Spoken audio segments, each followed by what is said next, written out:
Hello and welcome. It's The Chat. I am Manny.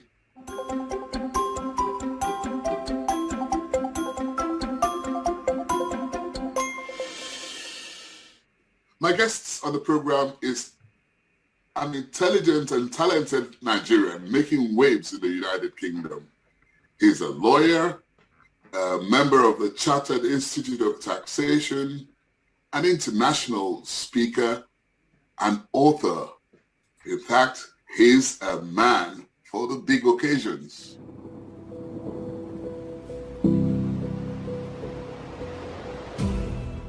Dele Ogun is a historian, author, publisher, corporate lawyer, a Toastmasters certified gold standard advanced public speaker, convener of the Fatherland Group, and a founding partner at Akin Palmer LLP.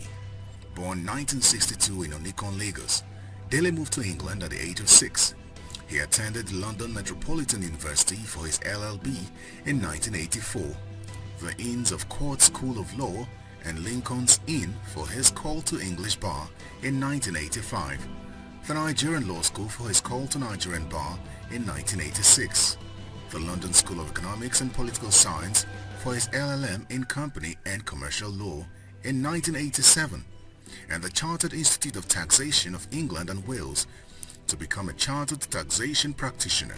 Following some years of work as a tax expert in the London headquarters of the global accountancy practice PricewaterhouseCoopers, he began practicing as a solicitor in London in 1991. He joined the London headquarters of the global law firm Hogan Lovells LLP as a corporate tax lawyer. He became the first chairman of the African, Caribbean and Asian Lawyers Group in England. He left Hogan Lovells in 1997 to combine his first calling as an advocate with his corporate law experience by establishing the first and still the only African-owned corporate law firm in England and Wales, the London-based Akin Palmer LLP. An alumnus of the U.S. State Department International Exchange Program, he enjoys self-expression as an author, with his membership of the Society of Authors with several books to his name. Dele is married to Esther Ogun, and they have been married for over 33 years with children.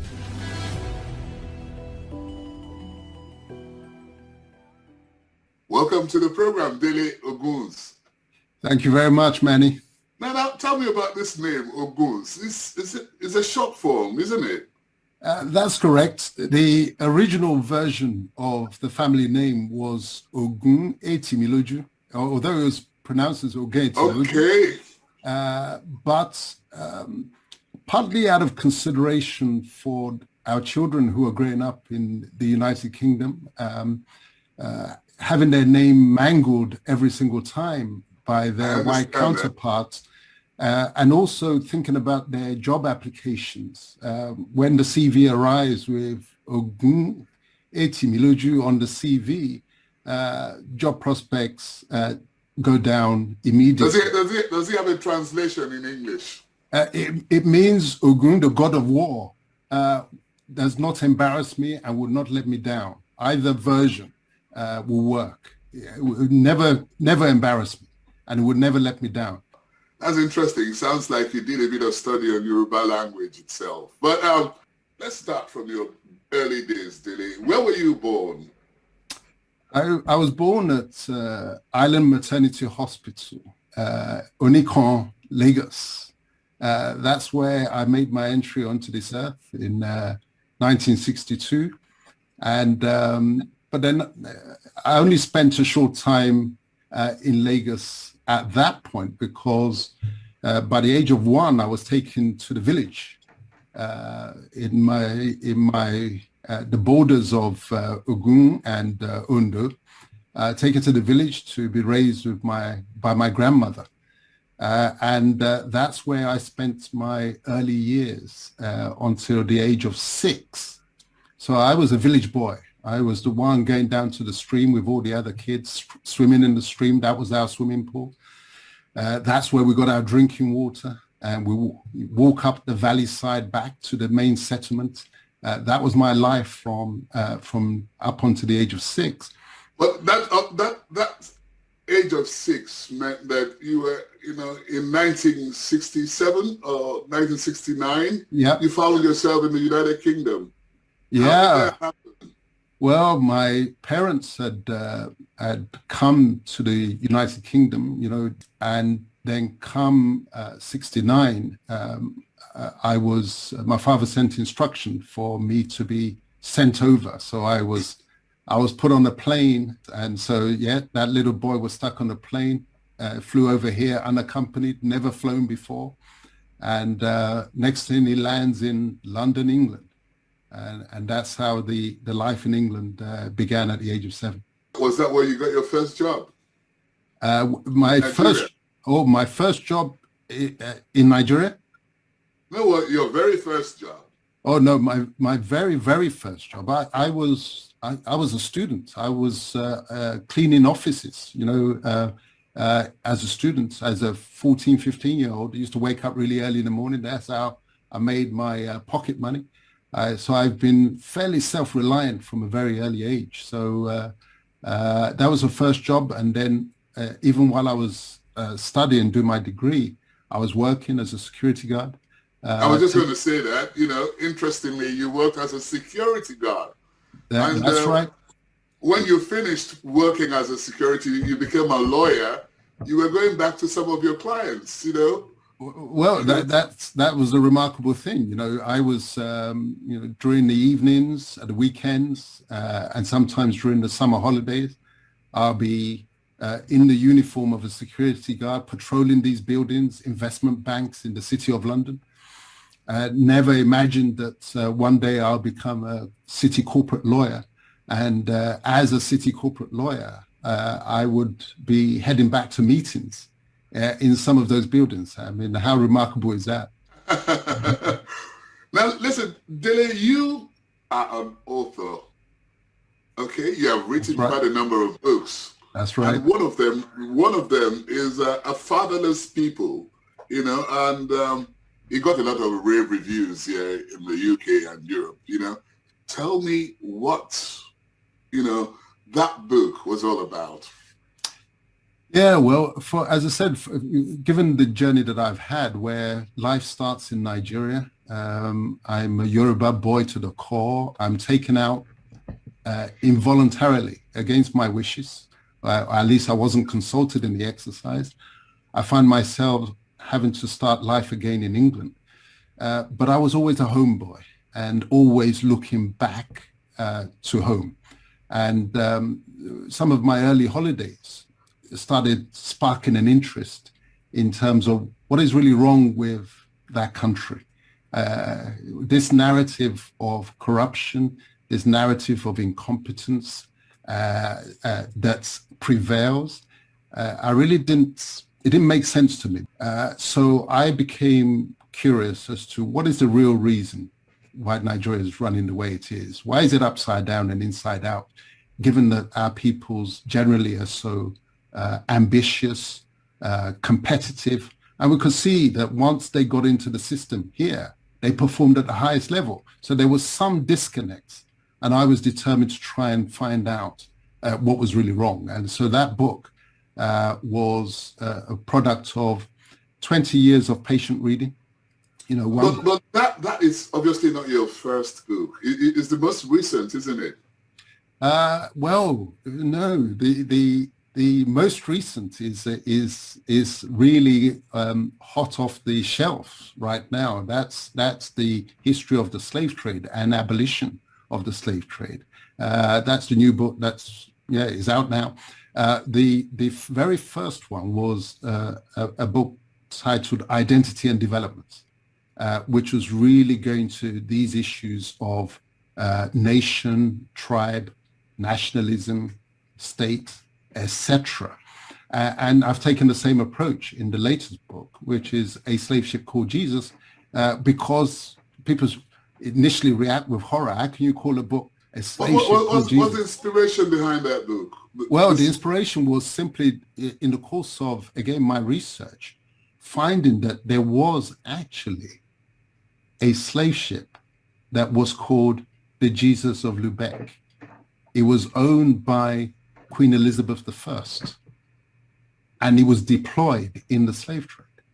And there was another ship that was called the Grace of God. To see these names that should be revered in the context of goodness of mankind, them being used as names for ships in an evil trade, and think of the deaths on those ships in the course of their transition. Somebody had the audacity to name the ship the Jesus of Lubeck. So that sparked my curiosity as to what was going on in this trade. What was the relationship between the church and the slave trade? And just the other day, I discovered that the real architect of empire, you see how people talk about Lugard. Lugard was just a builder on the ground. The real guy, the real architect, is a chap called Joseph Chamberlain, who was the colonial secretary at the time Nigeria was constructed, 1895 to 1906. Do you know what? This guy I just discovered recently, he grew up in Highbury. His formative years were just around the corner from my secondary school, just around the corner from our family home. The fields that I used to play on, I used to football crazy, and where I used to play football, almost right opposite his house. Now, how incredible is that? That the story of Nigeria, the architect of Nigeria, he and I played on those same fields. Let's talk about your sister. I know you have a sister who was former finance minister in Nigeria. Yeah. Kemi Adeosun. That's right. That's my, there are three girls behind me. And Femi is the one born immediately after me. Kemi, who you're referring to, comes next. And then Remy is the youngest of the girls. Yes. You know, when she was finance minister in Nigeria, and then all of a sudden, unceremoniously, she left the office. That's right. What could have happened? That's right. Well, I tell you what, when she went into office, it caused me a lot of grief. The fact that she went into office, because I thought that would have made you more popular. No, you see, our family values are our family values. My politics is radical, and so I was no friend of the government. But Kemi is a technocrat. She's brilliant in financial matters. That's where the gift lies within the family. She inherited that from my father, a real financial wizard. We're proud of her. That the office that Obafemi Awolowo occupied during the time of the war government. That's the office that my junior sister occupied. So extremely. Yeah, but her entry was not the same as her exit. Her exit was simply a reflection on the country rather than on her, because this is somebody who was born in the United Kingdom, had lived all her life in the United Kingdom. You remember, I was born at home. She was born here. Primary school in Highbury, secondary school in Highbury, just like her brother. Yeah. University in London. And she didn't actually have a Nigerian passport, so she wasn't a Nigerian. Me as a lawyer, I looked into the legislation when the nonsense started about her having procured a forged NYSE certificate. What nonsense. As a lawyer, did you think it was a criminal charge? I thought it was a nonsense that they were running, but I knew what the game was. You see, I understand the political system in Nigeria in a way that she doesn't. I knew that politics in Nigeria is dirty, that before they let you into office, they've put something in their pocket that they're going to use if the time comes to try and mess your name up. You never come out quite the way you went in. That's just the reality of Nigerian politics. She went in good faith. She did her job to popular acclaim. She's still hailed wherever she goes, that she did the job, and then they played dirty. But anybody who cares about the truth knows that she would never indulge in any skullduggery, hanky-panky. You see, what they couldn't do, they couldn't get her on any financial embezzlement, could they? So they had to go scraping the barrel. and say that, oh, it's the NYSE certificate that was procured for her. She wouldn't even know how to get the NYSE certificate. She grew up in England, but they tried to mess up her name, but it would never work. The Ogunsimoju family, the Adeosun family, pedigree family, and if Nigeria likes to mess up its best, it doesn't bode well for diasporans.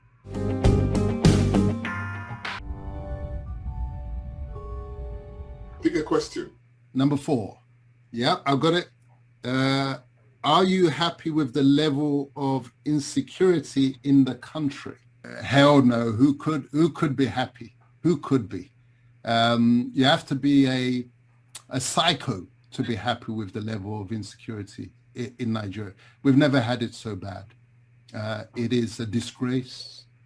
It is appalling that we, supposed to be the giants of Africa, are behaving like the pygmies of the world, such that even our own people cannot travel on their own roads, cannot travel to their villages, their hometowns in safety.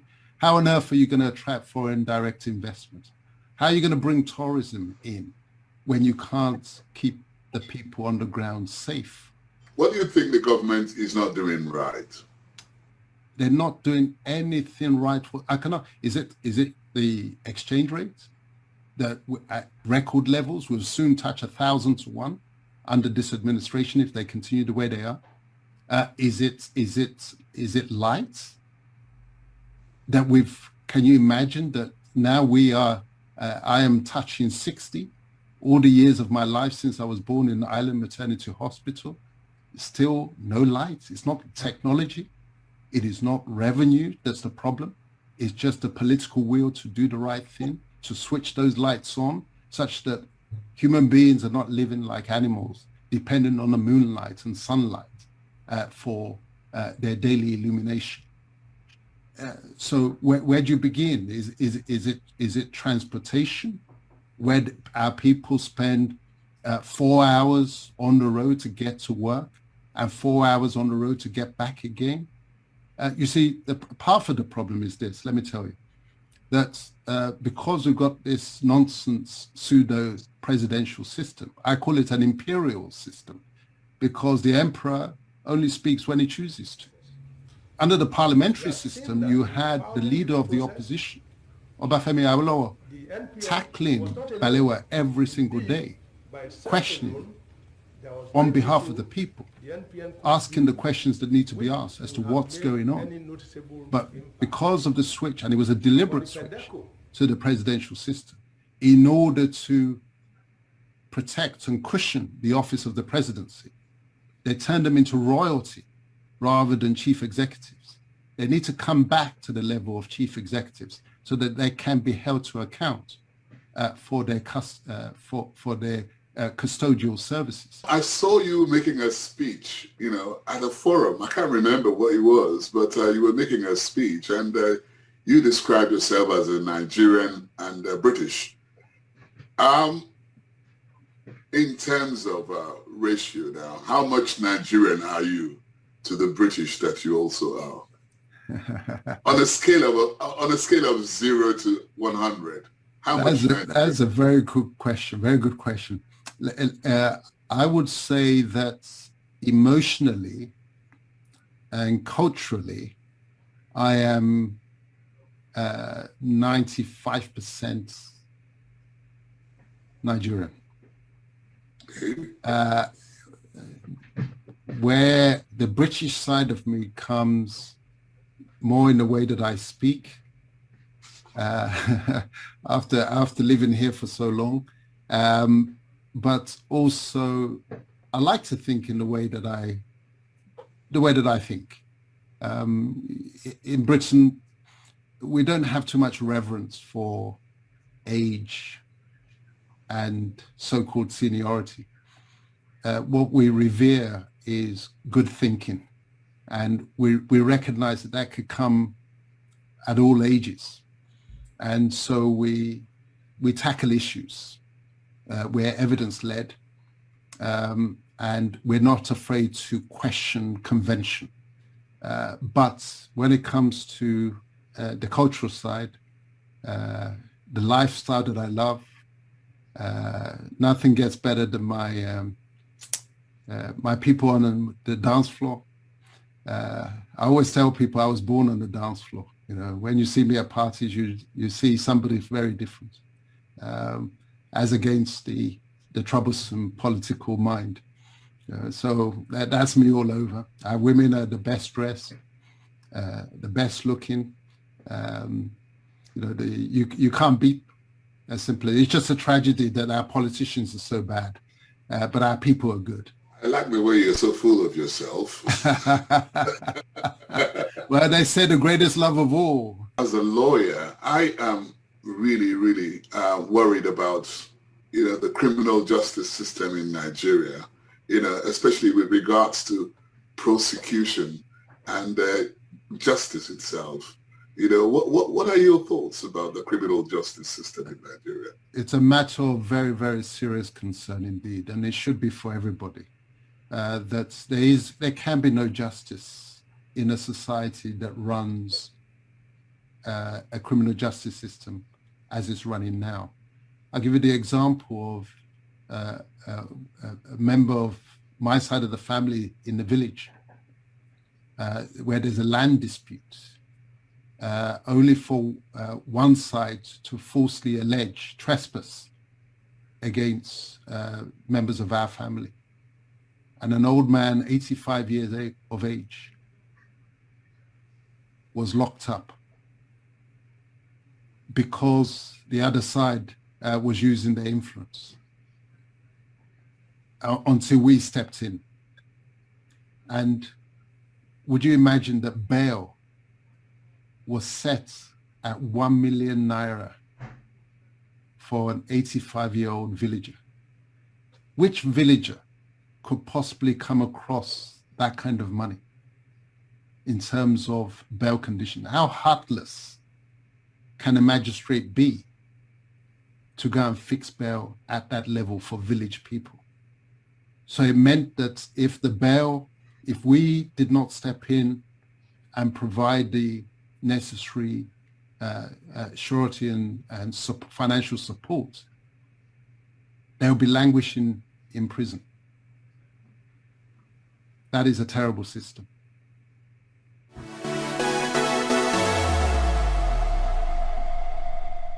You're going on a castaway for 10 days or 2 weeks, let's say.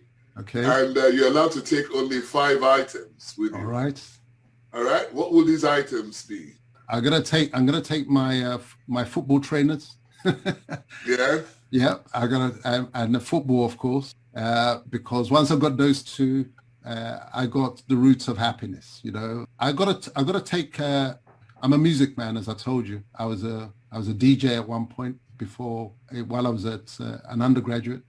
I used to spin the tracks, and so music is in my DNA, and so that means I've got to take my phone. Yeah, and I've got to take a biro. As a writer, I'm an old school writer, so I've got to have my scribbling pad. Because from the tip of my pen comes the inspiration for my thoughts. As the pen starts to move across the paper, ideas starts to flow. So what else? What's the fifth one? Oh, yeah. So my fifth one is got to be a book, because I don't watch. I'm not a TV watcher as such these days, unless it's football. Okay, let's go back home a little bit. Let's go back home. I mean, you are married to a Nigerian, yes, aren't you? Yes. An Igbo woman at that. An Igbo woman, a conch Igbo woman. Not.